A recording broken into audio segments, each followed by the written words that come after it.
బ్రతకాలి, మేము మారుతాము, మా కుటుంబం కట్టబడుతుంది అని ఒక చిన్న ఆశ ఆ రోజు ప్రవక్త మా జీవితంలో రావడం వల్ల కలిగింది. అయితే 2016 నుంచి 2022 వరకు నా యొక్క జర్నీ బాగానే సాగింది. ఎట్లా సాగింది అనేది మీ ఎవరికి తెలియదు, అందుకే ఈరోజు చెప్తున్నా. ఎట్లా సాగింది అంటే మీ అందరికీ నేను బాగా కనిపించి ఉండొచ్చు, లేకపోతే అన్న చర్చిలో పనులు బాగా చేస్తున్నాడు అనుకోవచ్చు, లేకపోతే అన్న బాగానే ఉంటాడు, అన్న పక్కనే ఉంటాడు అనుకోవచ్చు. కానీ నేను ఎంత వేధించానో, నేను ఎంత బాధ పెట్టానో అది తెలిసిన వ్యక్తి ఎవరికి ఉంటుంది? ఆయనకే ఉంటుంది. నేను ఎట్లా బాధ పెట్టానో, లేకపోతే నేను ఏం తప్పులు చేశానో, లేకపోతే నన్ను ఎట్లా ఎన్నిసార్లు సరిచేశారన్న విషయాలు ఎవరికి తెలుస్తుందండి? ప్రవక్తకే తెలుస్తుంది. కాబట్టి ఒక 2016 నుంచి 2022 వరకు నన్ను భరించుకుంటూ, నన్ను ముందుకు తీసుకువెళ్తూ, నన్ను కట్టాలి, నన్ను నిలబెట్టాలి, దేవుడిలో ఉంచాలి, ఈ వ్యక్తి ఆత్మ కాపాడబడాలి అని చిన్న ఆశతో నన్ను భరించుకుంటూ 2022 వరకు ఆయన తీసుకొని వచ్చారు. అయితే 2022 వచ్చింది, కరోనా వచ్చింది, అందరికీ తెలుసు. కరోనా వచ్చిన తర్వాత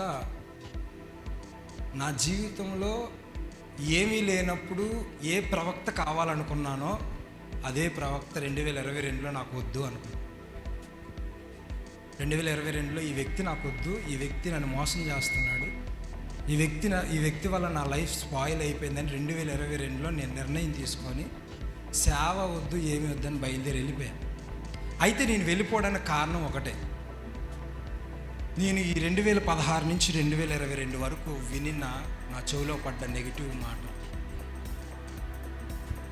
మనకు మామూలుగా వినటం వల్ల విశ్వాసం కలుగుతుంది అనుకుంటాం, అలాగే వినటం వల్ల నెగిటివ్ కూడా కలుగుతుంది. ఈ నెగిటివ్ నన్ను ఏం చేయదులే, ఈ నెగిటివ్ నన్ను ఏం దూరం చేయదులే, ఎందుకంటే నా ఆత్మీయ తండ్రితో నాకున్న రిలేషన్ నాకు తెలుసు, ఆయన ఎలా ఉంటాడో నాకు తెలుసు, ఎలా చేస్తాడో నాకు తెలుసు అని ఆయన పక్కనే ఉంటా, ఆయనతోనే ఉంటా, ఆయన చేసిన ఎన్నో అద్భుత కార్యాలు చూస్తా 2022లో ఆ వ్యక్తి మీద అసహ్యం కలిగేలా నాకు కలిగింది.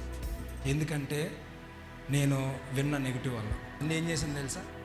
ఈ వ్యక్తిని ఇక్కడ ఉంచకూడదు, ఈ వ్యక్తిని ఇక్కడ నేను తీసేయాలి, మనల్ని మోసం చేశాడు, మనం ఎలా చేశాడు అలా చేశాడని ఇష్టం వచ్చినట్టు చేశాడు. దగ్గర 3-4 నెలలు బాగా మా వల్ల చాలా సఫర్ అయ్యాం. ఎట్లా అంటే మేమంతా బాధించాం. ఎందుకంటే బాధ పెట్టింది నేనే కదా, మేమే కదా బాధ పెట్టింది. కాబట్టి నాకే తెలుస్తుంది ఎంత నేను బాధ పెట్టాను ఆ వ్యక్తిని అనేది. కాబట్టి చాలా బాధపడ్డారు, మమ్మీ కూడా బాధపడ్డారు, అలా ఏడ్చారు. కానీ ఆ ఏడుపు కారణం ఎవరైనా ఉన్నామంటే అది మేమే. ఇప్పుడు ఈ మాట మీకు ఎందుకు తెలియజేయాలనుకుంటున్నానంటే, అన్న పక్కనే ఉంటున్నాడు, అన్నతో బాగా తిరుగుతున్నాడు, అన్న ఆత్మ అభిషేకం బాగా తీసుకుంటున్నాడు, బాగా చర్చిలో పాటలు పాడుతున్నారు, బాగా చర్చిలో ఉంటున్నారు, ఈ వ్యక్తి చాలా నమ్మకమైన వ్యక్తి అని ఇప్పుడు యేసుక్రీస్తుని పక్కనున్న యోధాని ఎలా అయితే అనుకున్నారో అలాగే మాలో ఉన్న ప్రతి వాలంటీర్స్ని మీరు అలాగే అనుకుంటారు. ఇక్కడికి వచ్చి పనిచేసే ప్రతి వాలంటీర్ విషయంలో మీ అందరూ పెట్టుకునే డెసిషన్ ఏంటంటే, ఈ వ్యక్తి చాలా మంచివాడు, అన్న పక్కన ఉన్నాడు కదా చాలా మంచివాడు, అన్నతోనే తిరుగుతున్నాడు కదా చాలా మంచివాడు. అందుకని మనం ఏం చేస్తామంటే వాళ్ళతో రిలేషన్ పెట్టుకుంటాం. వాళ్ళతో రిలేషన్ మీరు పెట్టుకున్నప్పుడు ఇప్పుడు అన్న మీకు దూరంగా ఉంటాడు, ఇప్పుడు మీకు దగ్గర అయ్యే వ్యక్తి ఎవరు? వాలంటీర్స్, అవునా? ఇప్పుడు అన్నకంటే మీరు నమ్మే వ్యక్తి ఎవరు? ఇప్పుడు మిమ్మల్ని ఈజీగా మిమ్మల్ని మోసం చేయలేదా? మోసం చేయలేదా? అట్లాగే మాలో ఉన్న కొంతమంది వాలంటీర్స్ కొంతమందిని ఆపేశారు కూడా చర్చికి వచ్చేవాళ్ళు. ఎందుకంటే వాళ్ళ మాటలంతా ప్రభావితం చేసి. ఈ విషయం ఏంటంటే, యేసుక్రీస్తు పక్కన తిరిగిన శిష్యుల్లో ఎవరో కూడా యోధాను కనిపెట్టలేదు, ఈయనే యోధా, ఈయనే యేసుక్రీస్తు అని. అవును, ఇప్పుడుదా మనం విన్న వాక్యం. కాబట్టి అన్న పక్కన తిరుగుతున్నాము, అన్నతో తిరుగుతున్నాము, ఈ వ్యక్తి అది మీరు క్యాలిక్యులేట్ చేయకండి. మీరు క్యాలిక్యులేట్ చేయాల్సిన వ్యక్తి ఎవరన్నా ఉన్నారంటే ఆయన మీ ప్రవక్తే. కాబట్టి మీకు గుర్తుపెట్టుకోండి, కుటుంబంలో ఏ సమస్య వచ్చినా మీ కొరకు నిలబడే వ్యక్తి ఎవరన్నా ఉంటే ఎవరు? తండ్రి, అవునా కదా? మీ సమస్యలు కానీ మీ కష్టాలు కానీ తీర్చే వ్యక్తి ఎవరన్నా ఉన్నారంటే ఆయన ఒక్కడే. కాబట్టి మీ విశ్వాసము ఆయన మీద ఉంచండి, ఆయన పంపించిన దేవుడి మీద ఉంచండి. అప్పుడే మన జీవితాల్లో గొప్ప ఫలాన్ని చూస్తాం. అయితే నేను 2026లో ఆ 3 నెలలు అయిపోయిన తర్వాత నేను పడాల్సిన స్ట్రగుల్స్, నేను పడాల్సిన బాధ, కన్నీరు చాలా ఏడ్చాను. కాబట్టి ఇవన్నీ ఎందుకు జరిగిందంటే మేము ఎగెనిస్ట్ అయ్యాం. కేవలం మేము విన్న మాటల వల్ల. ఈ విన్న మాట మమ్మల్ని ఏం చేయదు అని దయచేసి ఎవరు అనుకోవద్దు. మీరు ఈ విన్న ఈ చిన్న మాటే రేపు మిమ్మల్ని పెద్ద గోతులో దోసేసింది. అదే నా లైఫ్లో జరిగింది.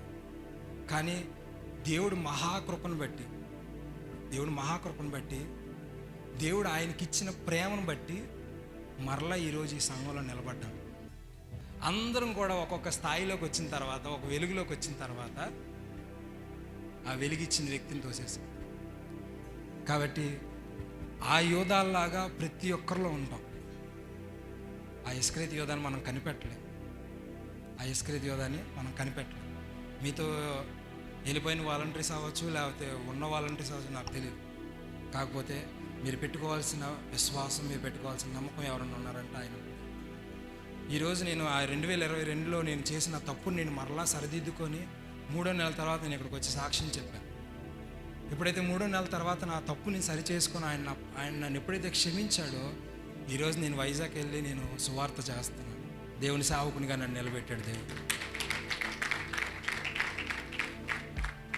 ఎందుకంటే నన్ను బట్టి కాదు, కేవలం నాకు ఇచ్చిన ప్రవక్తను బట్టి. ఏ ప్రవక్త నేను కోల్పోయాను 2016లో ఇచ్చిన ప్రవక్త నేను ఎప్పుడు కోల్పోయాను? 2022లో కోల్పోయాను. నా జీవితం మళ్ళీ శూన్యంలోకి వెళ్ళిపోయింది. అదే ప్రవక్తను మరలా దేవుడు నాకు 3 నెలల తర్వాత ఇచ్చాడు. ఈరోజు నేను మరలా వెలుగులో ఉన్నాను. అది కేవలం ప్రవక్తను బట్టి.